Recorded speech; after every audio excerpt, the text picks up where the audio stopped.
Guys, what's up? I'm back for lunch. It's time for lunch. All right. Do me a favor and put your one in the chat if you can hear me okay, because I have my AirPods in, and sometimes, well, I have one. I have one in. But sometimes when I have that in, for whatever reason, it doesn't pick up my microphone. So just let me know if you guys can hear me okay, and then I'll start. But thank you. There's a one. All right. I'll take that as a yes. You can hear me okay. Um, Man, it's nice outside.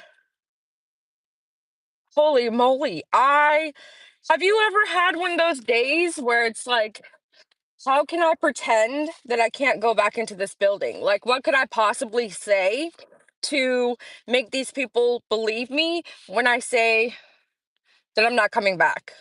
Like, oh, whoopsie, I tripped and fell into a ditch and my car's donezo and I can't do it. They'd want proof, right? They would. My manager just walked behind the car, and I'm like, that would have been a bad look had I opened my window like I planned to. I'm glad I didn't do that. So, it's actually hot. I might actually want to open my door. It's that hot. Woo! What's everybody been up to? What have you guys been watching, listening to? Anything? Anything new? Um, I have officially booked my time off for Karen Reed. And so I really hope they don't get any kind of extension or issue to come for the court date because they're due to start on April 1st, which is like April Fool's Day. Is that a good thing to start a court date on April Fool's Day? Oof. But yeah. So my time off has been approved. And so I'm like, let me catch up onto the cases that I'm following and the ones that I'm going to be attending. So I get to go with Dolly to Massachusetts. I know he's excited about meeting the glare. Um, they're going to debate why Karen Reed is guilty. And I'm looking forward to it. It's going to be a big, nice, fun circus. And if you have seen my title, my show today is basically going to be about in the eyes of the juror. And what made me think of this, or why I want to discuss this, is because basically a couple of times where we've been live lately, where I've been up there with Dolly Vision, there's been several people that are like, "You don't know the whole story, and you didn't hear about the Brian Koberger, the guy that actually was on scene, and his DNA might have been the one that was found, and you didn't hear about this and this and this." And I sat there and thought about it, and I'm like, does it really matter if we all sit around and discuss these cases as long as we have like how long have we been discussing Sebastian Rogers? It feels like decades, but it's been a year. um, we don't have any leads, we don't have any ideas, but then again, I've been screaming the fact that possibly cops have the ideas and cops have the leads, but we just don't know about them, which that would be brilliant. But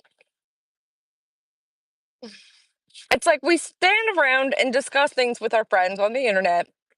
We don't necessarily have to stand. I meant we just chill around with each other and we discuss cases as if they're like, we get into all the little teeny tiny nitty gritties. And it's like, is that really necessary? Because as a juror, are they ever going to get to hear all those little teeny tiny details and all the he said, she said, and all the rumors and gossip? No. They're the ones that are going to make the decision, though, in the end. So why? It's like I feel like I'm wasting my life or wasting my time in life by going over he said, she said. Right now, in Sebastian's case, I'm hearing that he's going on dates. What? And why? Who the fuck cares? I mean, I think there should be a PSA put out there to warn women of a habitual marrier that dates women while he's married. But hey, that's not my business, and I should probably mind my business. But other than that, it's like I don't I don't see anything beneficial from coming up here on this platform and accusing a man that's not formally accused of anything of doing things that are irrelevant, like, you know, having dates on the internet. Helena, thank you so much. I swear, Helena is the co owner of this channel. You basically keep me afloat every day, and it's very much appreciated. I thank you so much. You're the best ever. Thank you so much. Um, but basically, so I sat around thinking, like, so what exactly does the jury need to know? And what would I be like if I was in the jury? And let's just say, I feel like they can, let's just say, let's talk Monkey Vaughn, Michael Monkey Vaughn, his case. They are, and they have been discussing four suspects from the very beginning.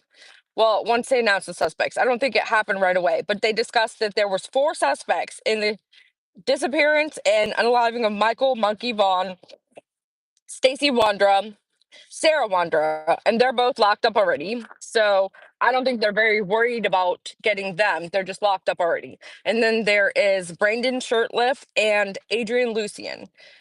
Those four people are suspects named by the police. And therefore, I can say, okay, I'm going to possibly be able to look at that storyline as a juror member.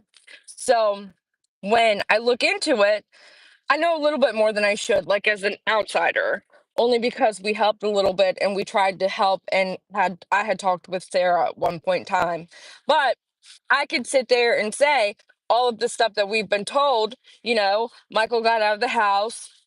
Sadly for the family, he was adventurous. He wanted to go find friends to play with. He wanted to go explore, which all little kids, for the most part, at some point in their life, they're all like that. So just got out the house, went trying to go to the splash pad where, you gather to play with the other kids and water comes up out the ground. And you know what I mean? It was hot. It was like July 26th or 27th. I always forget the date. I'm bad at dates and I'm bad at names. But we have those four people. So we can go forward and discuss the case because we know the four people.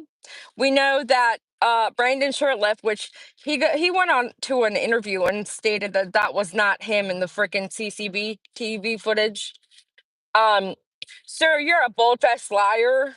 I'm glad that he never came over here to talk to me because I would have literally just something about when somebody lies directly to my face. I cannot. I just can't.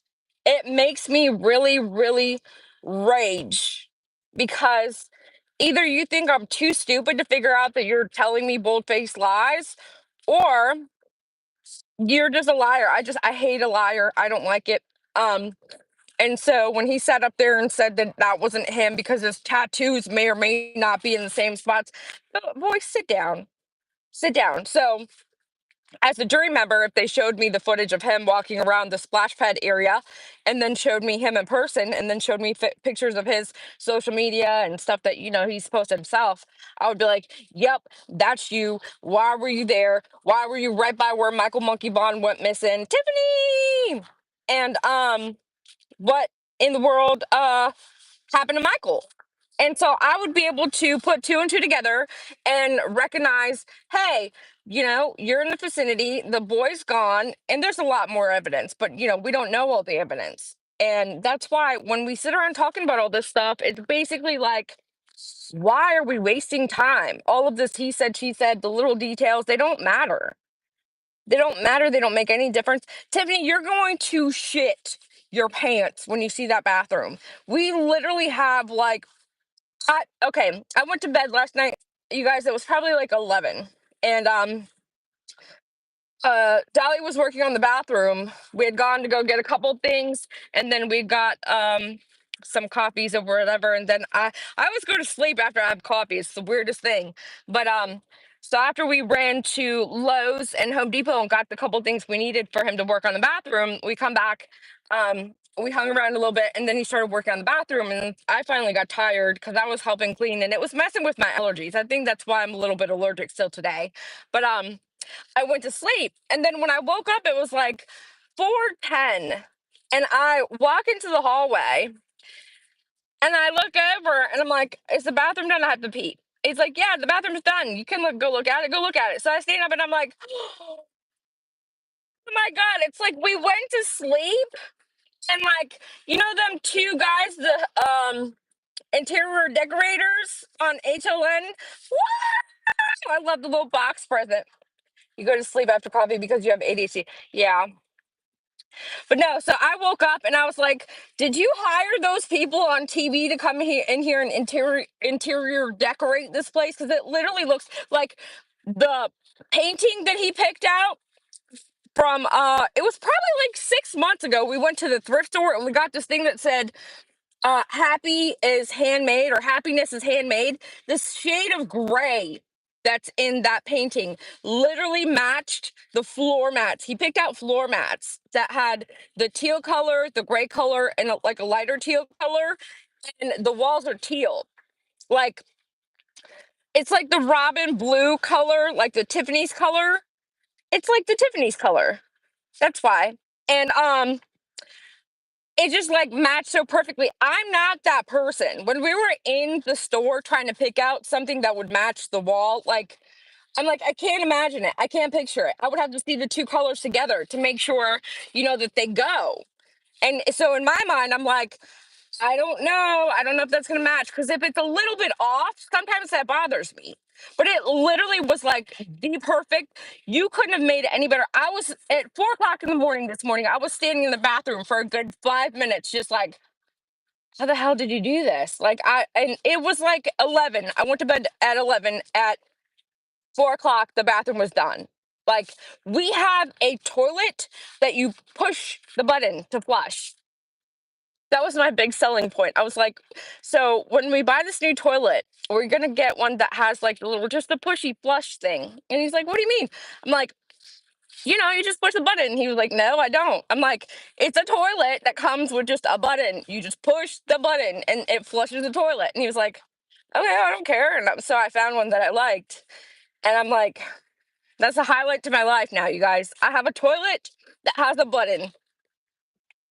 Oh, I love the little gift present. It's got the little legs and crawls across my screen. Dolly loves you. Wanted to make it everything you wanted. My daughter more than me, but yeah, I know. I love him. He's the best. It's the best when he tries and you can see that he's trying. But he really did a good job. Like I was impressed. You don't expect like the stoner slash lazy dude that sleeps in a little bit in the morning. Like you don't expect him to be able to like remodel a whole house. I mean, I was impressed. And so yeah, there's that. But as far as true crime, I've been trying to get into something new because when I'm at work, I like to listen to stuff. I like to have like background, something that I can listen to.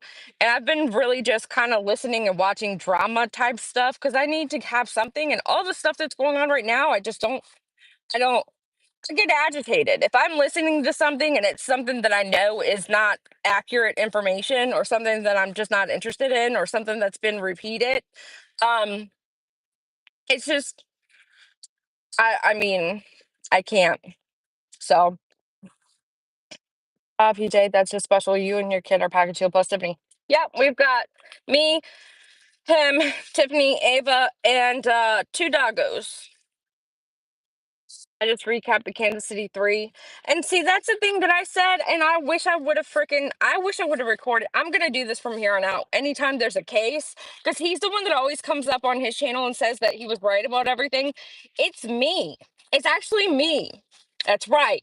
When all this stuff happened with the Kansas City 3, I'm the one that said, look, they're going to take their time. They're going to arrest whoever provided those illicit substances. They're going to get those people because you can't just distribute stuff and not be penalized for it. Like if you're distributing something that is that deadly that you're going to have three men, grown men, fall out in the snow in the front yard, there's a serious issue. And so you're going to have to um,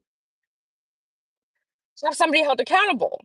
Them men didn't just fall out. Hell, they did choose to take those substances, but they didn't intend to unalive themselves. I've always wondered what your thoughts were on Gypsy Rose. Oh boy. Let me open this. It's kind of hot. It's like such a nice day. I really don't want to go back into work. I need a reason. I need something so I can tell the manager that I'm not coming back. Um, Gypsy Rose is that's a tough one. Gypsy Rose is somebody that's mentally ill. I don't know that I um would have let her out. I think her and her boyfriend at the time. Let me put this up. Hopefully, it won't lose my sound. Um. All right. Let's see. Just one if you guys can still hear me. Hopefully, you guys can still hear me. If not, I'll just take the other one out and we'll see. Push one for me if you can still hear me, please. Yes. Yes, you can hear me. Awesome. Okay. Yeah, I had bad allergies.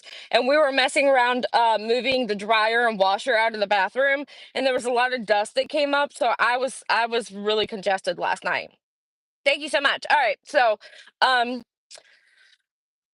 Kansas City, three men that died in the snow in front of their friend's house in the front yard. There was the big F suspected, and they said that they had C in their system, F in their system, and I think marijuana. And so we did know right off the bat, right as soon as they got done with the toxology, that there was those things in their system. So, um, yeah, to whoever it was that said that he didn't know the big F was there, yeah, he did. We all did. And I knew for a fact they were going to get somebody because that's just not something you just allow someone to get away with. And the way that man, the house that they were at, Jordan Willis, his mugshot is priceless. The way that he was when they finally got him to open the door, those men were sitting in front of his house unalived. Some were laying, some were sitting on the front porch. So I say sitting, but I don't know their exact position. Um, but he was just in his house asleep. And so um it looked suspicious from the very start. When he got up and finally opened the door for the police, he was like, it seemed like he was out of it. He came out with his boxer shorts on. He was drinking water out of a wine glass, I think they said. I mean, it was just crazy. They were on the back patio. Hey, none your business. Meaning go home because of allergies. Oh, yeah. He's not gonna let me go home. I could probably have a mild fever, and the manager would still be like, "Yeah, you're staying. You're fine. Take an Advil." But yeah, that was a lot of rugs, and you can't just become unalive for nothing or from nothing. So we all kind of had a feeling. I did that there was a big F in the drugs, and I don't know. So. Uh, they found the distributor or who gave it out and in the very beginning, this Jordan Willis character, that it was his house, he was called the chemist. So like his friends would call him the chemist. That was like his nickname. And I'm like, hmm, that's a little suspicious, don't you think? I thought it was. But and so I'm really excited for Karen Reed again. I mm, I believe there were a couple things that are strange with how the people around the story um act and how this stuff was conducted as far as her investigation. But no matter what, I believe the way that Karen Reed acts, and she's got a documentary coming out, I think tomorrow or the day after. I was really looking forward to it because the more she talks, the more guilty she looks, in my opinion. Um, and there was a preview for it. She said something like, "Oh, this is going to be my testimony," and it's just like happy, giddy about it. And I was like, I think I even reposted it on Twitter. I always have to call it Twitter. I'm sorry, I'm never gonna call it X. It's just weird to me. I'm a creature of habit. Um, I posted something like, "Oh, I wonder if she's going to, or if she's realized that this actually is going to be an actual testimony, because anything you say can and will be used against you in the court of law. So if you're on TV shows or doing Dateline episodes or doing 2020 series, hey James Dale, um, the court and the prosecution has the right, and they will utilize everything they can that you've said in the public against you. And so for her to sit there and say, like, oh, this is my testimony, ma'am, I can't wait to hear what your testimony is, because even though you didn't testify at the first trial because you don't have the balls, you're still gonna testify, I guess, because we're gonna hear your side of the story in your docu series. You know what I mean? I just can't. I just can't. Always and forevermore. I've been curious about the girlfriend too. What's Teresa said? She's guilty of sin. Yeah, patio was what I thought because the girlfriend was found, her boyfriend in front of me. Yeah, the girlfriend, I would have not never waited that long. That's so funny because I mean, maybe I'm the control freak, but if Dolly, and I said the same thing with Karen Reed. If we were to go somewhere and for whatever reason he wanted to go to a party and then I had to go to the bathroom or whatever, Karen said that she had to go to the bathroom and that she didn't want to stay at the party suddenly, and she didn't know if they were invited. But in the video footage, Karen Reed is literally being invited, and all the women are just cooing and cawing and canoodling each other. I don't know what the word is, but like she wasn't just like an outsider. She wasn't like in a corner and nobody was talking to her. The way she made it sound is like, I don't even know if we were invited. And then we just went there because, but I didn't really want to go there. And then I had to go to the bathroom because, my colonoscopy bag. And I'm like, girl, nobody believes you.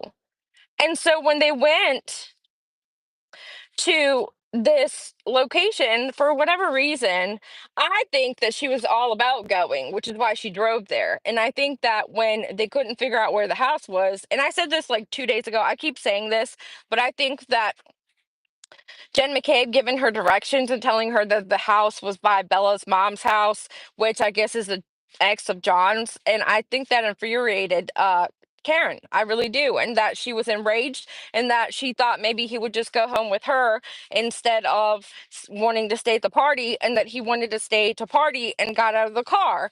And so with all their problems they had been having, she really thought that he was taking advantage of her and utilizing her as the babysitter.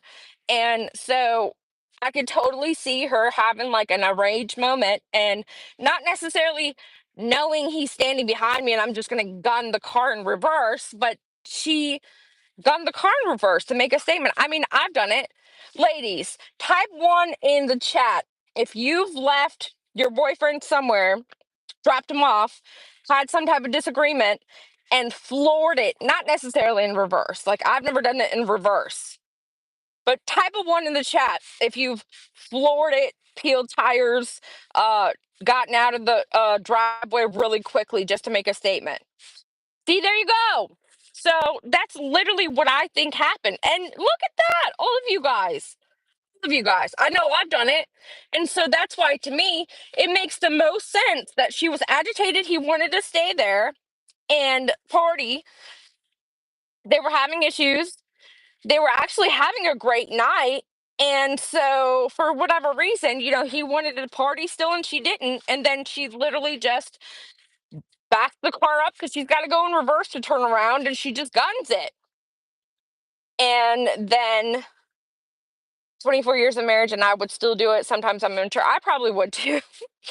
I don't really fight. We don't really fight very often, and when we do, it's usually in the house. But if we did it in a car, I would probably do it too. Or if I had to drop him off somewhere, yeah.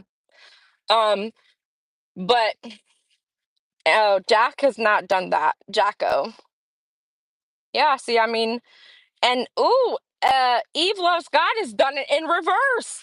Bravo! Do you think you went 24 miles an hour when you did it? I've had full blown Fast and Furious scenes. Nice. That's awesome.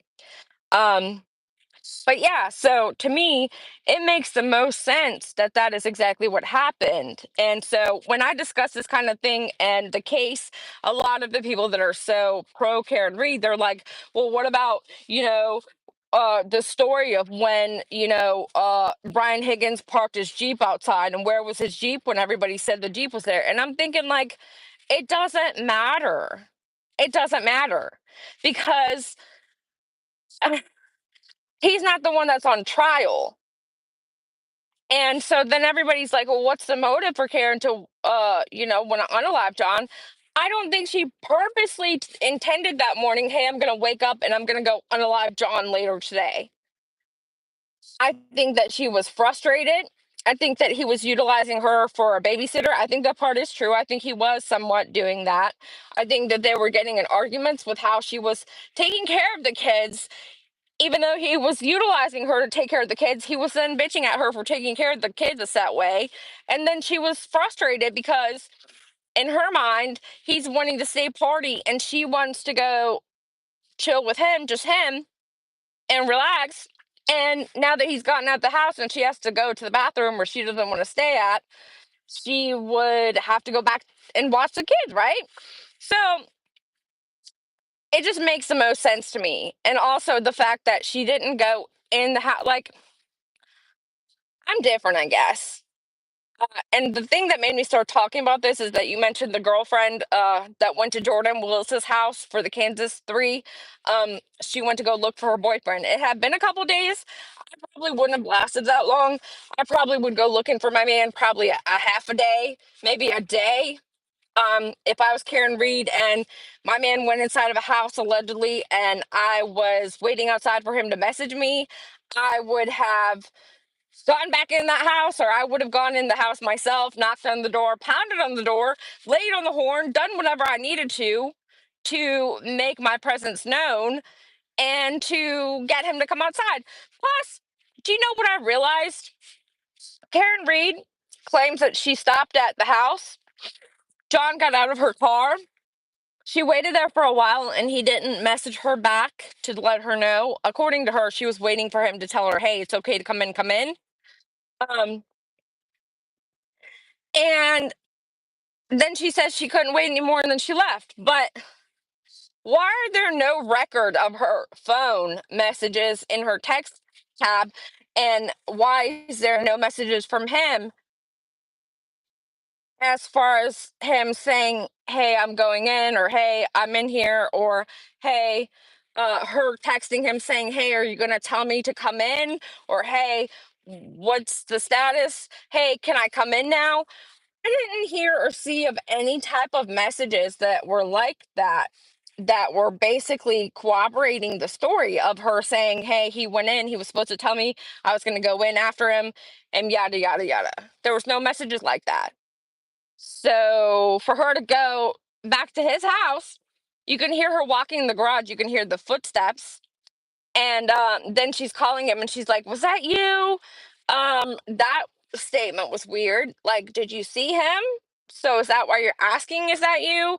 Um, she never says anything on any of the voicemails like, well, you just went in the house. Because me personally, I try to think of things on how I would do things. And me personally, I'm like, I would be like, why did you go in the house? Why didn't you come out? You must have not wanted me there. Why did you even have me drive you there as a taxi driver? I would mention something that was related to the incident that we had just left off at.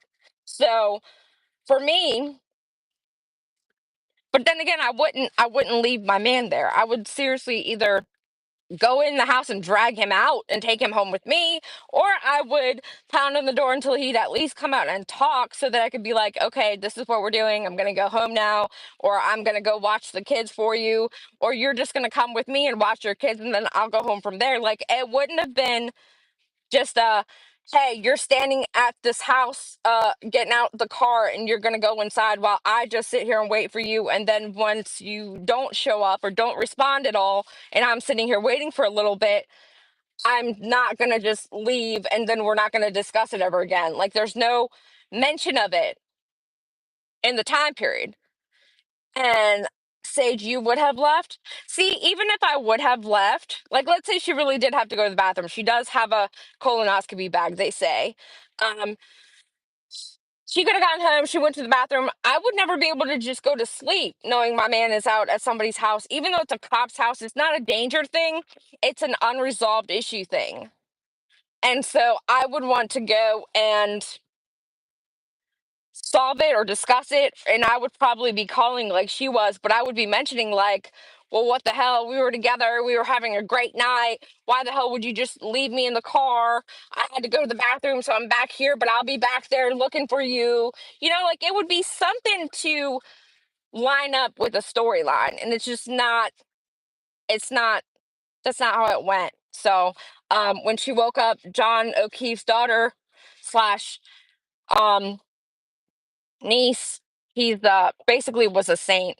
He adopted his two niece and his nephew when his sister died, and then his brother-in-law died. And um, she woke up this poor young girl who lost both of her parents.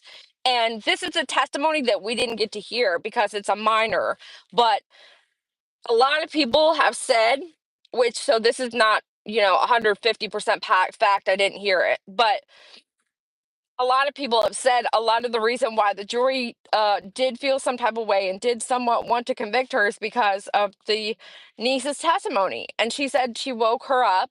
Karen woke her up and said, I think I did something to John. John may have been hit by a plow. John never got back in the car and I was waiting for him. Or John, like, she had 4 or 5 things to say to the niece in her frantic liar McLiarson speech.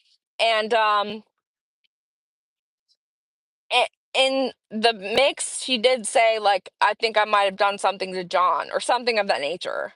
And that's like, how do you go about that? Also, all of the people that are standing so hard for Karen Reed, they don't really think that John's mother and John's brother's wife, I'm bad at names. What's her name? Jesus, I don't know. But his wife was super close with Karen. She was on the stand crying because Karen just left the day that she left their home and packed up her little bit of things and said bye to everybody. She thought they were still going to communicate and she thought that they were going to be friendly still after the fact. And she basically went on stand to tell everybody she left. She told the kids, I'm going to have to think of the bad times only and good riddance, peace, be gone, bye. And I mean, that's very telling. I'm not going to leave a home that I once knew as a second home with my boyfriend, who I'm assuming love. At least she not love the man at all? It's crazy to me. I can't wait to go to this trial because, like I said, Hank the Tank, the new prosecutor, he's on point. He's getting ready to go through the connections between Turtle Boy's messages and Karen's messages and how they've been colluding together. It's alleged that Karen Reed has been feeding Turtle Boy all of his information. So he's been running a narrative in social media on all of the things that he's being fed by Karen Reed and her defense team. And it's just, I mean, it's turned into a full blown shit show. And the jury members don't ever know even a tiny bit of what we know. So I guess that was the overall point in my show today is that we go through all of the back and forth and we go through all the drama and all the chaos and all the soap opera type scenarios. And it's like in the end, the jury gets to see and hear two sides of the story. And then they can make up their mind in the end on what they believe is the truth. But I mean, I think her addiction is playing a huge role in this. She does go to, if she does go to jail, when she gets sober, it will hit her nothing. No, I agree. I agree because even while she's been on, in the court case in the media, she's out just drinking martinis, it looks like. And I'm just like, ma'am, that might be part of your problem because I don't even think you could. I didn't know you could drink and have a colonoscopy bag. That's like she has Crohn's. I think she said she's got MS. When she got the first charge, she claimed she had a brain tumor. Um, and then that suddenly went away. I don't know what happened with that, but clearly she's a sickly lady. So you would think that maybe you shouldn't drink a martini every time that we see you in the public. But hey, that's not my business. I'm still shocked she wasn't charged with a DUI. She was. She was charged with a DUI with the vehicular manslaughter charge. No one deserves to lose their life no matter what. Can't wait to watch her documentary. Me too. Me too. I can't wait. Let's see what you guys had to say, and then I gotta get out of here. All right. I did something. The way she treated his family since it all began. His family knows her more than the freaking media people do. His family knows her better than the supporters that chose to support her do. Um, So that's the thing that I just don't understand is how these people that are just random people that are just participating in this because they got nothing else better to do, how they can't tell, like, hey, if his family thinks she's bad news and if his family thinks she did it, why wouldn't, like, don't you trust their judgment a little bit? I mean, his mama is his mama. She knows stuff. She knows things. She's a smart lady. She wouldn't just blame this poor lady just because she happened to be in the way at the time.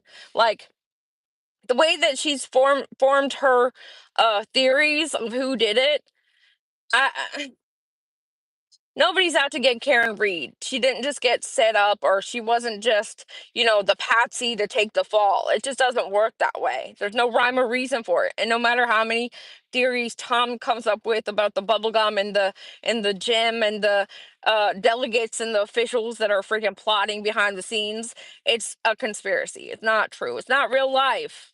And I just feel like we really have to push forward. And when cases become this out of control, we have to have some type of way to stop it in its tracks.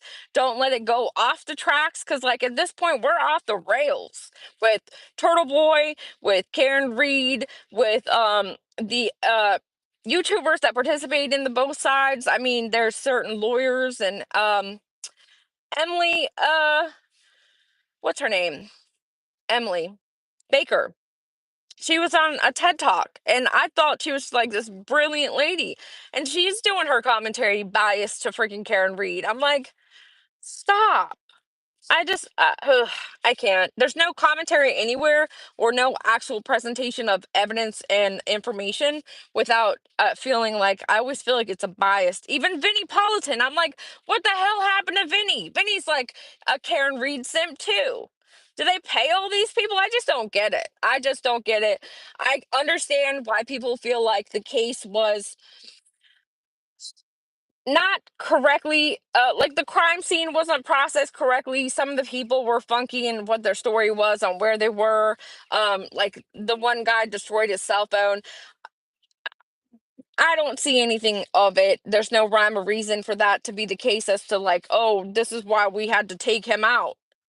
It just doesn't work that way. Life doesn't work that way. But I also don't believe in coincidences. So I mean, I don't know. There's a possibility that I could be wrong. I would never hang my hat on that though. I wouldn't.